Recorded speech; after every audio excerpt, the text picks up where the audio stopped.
Buenos días, queridos hermanos, ¿cómo les va? Dios les bendiga. Démosle gracias al Señor por otro día más de vida agregado a nuestras vidas, al Señor de la gloria, al Señor del amor, al Señor de la misericordia, a aquel que dio su vida por nosotros en una cruz para que nosotros podamos disfrutar y tener una vida en abundancia. Hoy yo voy a tocar un tema, perdón por mi tos, voy a tocar un tema que está en el libro de Samuel, el segundo libro de Samuel, en el capítulo 11, de los versículos 2 al 5. El título de hoy es David y Betsabé.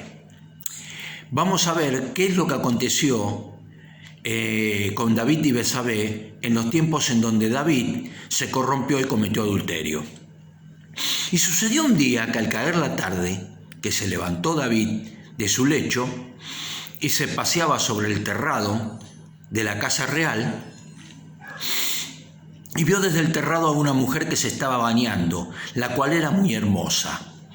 Envió David a preguntar por aquella mujer y le dijeron: aquella es Betsabé, hija de Eliam, mujer de Urías, Eteo. Y envió David mensajeros y la tomó y vino a él, y él durmió con ella. Luego ella se purificó de su inmundicia y se volvió a su casa. Y concibió la mujer y envió a hacerlo saber a David diciendo: estoy encinta. Queridos hermanos, claramente David estaba sin hacer nada en esos momentos. Estaba sin hacer nada. Estaba recostado. No sé si estaría durmiendo o no.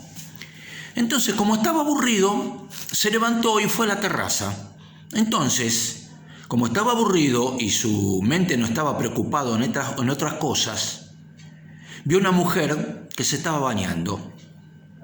Por supuesto que la vio desnuda. Si se estaba bañando, estaba desnuda, no vestida. Entonces le mandó a preguntar al capitán de la guardia quién era esa mujer. Y el capitán de la guardia le dijo que era la mujer del capitán de su ejército. Del capitán de su ejército.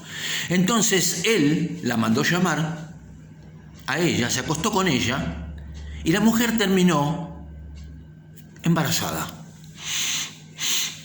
Ahora, hermanos queridos, ¿con qué le quiero decir con todo esto? Que no tenemos que tomar la mujer del otro, ni desear las cosas que el otro tiene. ¿Sabe por qué? Porque eso es pecado. Y fíjese la misericordia de Dios, que igualmente Dios hizo nacer al Cristo de la descendencia del linaje de David. Porque Dios tuvo misericordia de David. Porque Jesús, cuando subió a la cruz, aún por David dio su sangre y su carne. Para que Él sea el propiciador de la salvación de toda la raza humana, de los que vivieron anteriormente y de los que viven ahora. Hermanos queridos,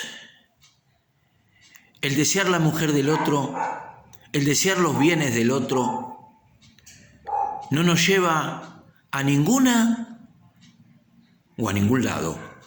Al contrario, nos lleva a la perdición. Porque después David mismo tuvo problemas en su familia por el adulterio que había cometido con Betsabé. Uno de sus hijos violó a su propia hermana. Después tuvo problemas con otro hijo que quiso matarlo. Eso es porque él dio un mal ejemplo delante de sus hijos y no habló nunca del tema con los hijos. Hay que hablar, con los hijos hay que hablar. Hay que comunicarles lo que Dios quiere, la ley de Dios, para que ellos anden según sus estatutos, sus decretos y sus leyes, y no cometan el error que uno cometió cuando era joven. Porque después David se lamentó de todo esto. pero lo tuvo que sufrir en su propia familia, todo lo que él había hecho. Queridos hermanos, y les voy a leer el versículo 14 y 15 de este mismo capítulo, que dice lo siguiente: Venida la mañana, escribió David a Joab una carta, la cual envió por mano de Urías. Urías era el esposo de Betsabé. Y escribió una carta diciendo: Poned a Urías al frente en lo más recio de la batalla y retiraos de él, para que sea herido y muera. Fíjense en ustedes claramente cómo David pecó enormemente, haciéndole llevar a su víctima la carta a Joab. Se le hizo llevar a Urías Eteo. Y esa carta contenía su condenación. Fíjense en cómo David pecó. ¿Y todo por qué? Por poseer la mujer que no le correspondía. Como pasó en los tiempos de Jesús con Herodías. Cuando le dijo: Herodes, no te conviene tenerla a ella, porque es mujer de tu hermano. Por eso Juan el Bautista le dijo a Herodes, y Herodes se enojó con ella, y Herodías después pidió la cabeza del Bautista en un plato, porque se pensaba ella que estaba haciendo las cosas bien. No querían escuchar la corrección de Dios, cerraban sus oídos a la verdad, estaban envanecidos en sus propios razonamientos. Pero Dios, que es justo, todo lo ve, todo lo escucha. Tengamos mucho cuidado antes de tomar decisiones que afecten nuestras vidas. Decisiones que nos pueden llevar a la muerte espiritual completa. Y cuando nos vayamos de acá, vayamos al lago de fuego y azufre. Tratemos de llevar una vida, no voy a decir santa completamente, pero sí una vida santificada delante del Señor. Haciendo lo que el Señor quiere, no lo que el enemigo quiere y pone en nuestra cabeza. Prestemos atención a la voz del Espíritu de Dios y no a la voz del espíritu del príncipe de este mundo. Queridos hermanos, parecería que tuviéramos dos voces adentro de la cabeza, la voz del diablo y la voz de Dios. Pero en cierta manera las tenemos las dos, porque nuestra naturaleza pecaminosa siempre está en nuestra carne. Pero con las palabras de Dios la podemos repeler y no caer en los deseos de la carne, sino llevar una vida en el Espíritu, en los deseos del Espíritu. Que es en donde nosotros vamos a encontrar el descanso en nuestro Señor Jesucristo. No pequemos, hermano, para que no nos venga algo peor, como Jesús le dijo a la mujer que iba a ser apedreada. Cuando él dijo que el que esté libre de pecado que tire la primera piedra, nadie la tiró y él le preguntó a la mujer: ¿quién te condenó? Y ella dijo: nadie, Señor. Bueno, yo no te condeno tampoco, pero andate y no peques más, le dijo. Para que no te venga algo peor. Mira lo que el Señor le dijo. No nos creamos sabios en nuestra propia opinión, porque no vamos a escapar de la corrección del Señor. Porque la corrección del Señor está sobre nosotros. Porque Él, a todo hijo que quiere y ama, lo corrige y lo tiene que azotar. ¿O usted cuando criaba a sus hijos cómo hacía? ¿Les dejaba hacer de todo? Cosas malas, cosas buenas, está bien, elegí vos. ¿No lo corregía usted a su hijo? Cuando hacía la cosa mala le daba un chirlo. Bueno, así hace Dios con nosotros.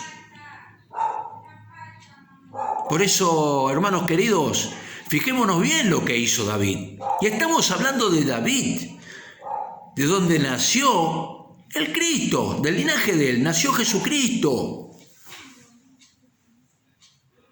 Eso nos está diciendo que todos pecamos y estamos destituidos de la gloria de Dios, como dijo el apóstol Pablo. Miserable de mí, que sabiendo que tengo que hacer lo bueno, hago lo malo.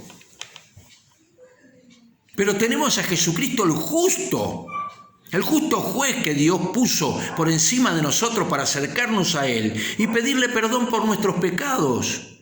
Y Él, como es misericordioso y amoroso, nos va a perdonar. Pero tenemos que arrepentirnos de nuestros pecados. ¿Cómo vamos a ir al trono de la gracia si no nos arrepentimos de nuestros pecados? Vaya si David se arrepintió. Lea el Salmo 23 que escribió David y se va a dar cuenta que David se arrepintió y pidió perdón a Dios por lo que había hecho. Hermanos queridos, no nos creamos sabios en nuestra propia opinión, lo vuelvo a repetir, porque el único que conoce los corazones y conoce nuestros caminos y sabe a dónde vamos es nuestro Dios y el Cristo. Porque sabe, el Cristo es Dios. Porque en el principio Dios estaba con el Verbo y el Verbo estaba con Dios. Hermanos queridos, Jesucristo estaba en el principio de la creación y Él nos conoce perfectamente. Por eso acerquémonos al trono de la gracia, acerquémonos al trono del amor para pedir perdón como David pidió perdón por este incidente con Betsabé. En el Salmo 23, David estaba arrepentido. Y en ese Salmo 23 él cuenta que Dios lo perdona. Y después él decía que iba a morar largos días en la casa de Jehová. Lea el Salmo 23, hermano. Y ahí está toda la historia de lo arrepentido que David estuvo, que lo trató al Señor: Jehová mi pastor, nada me faltará.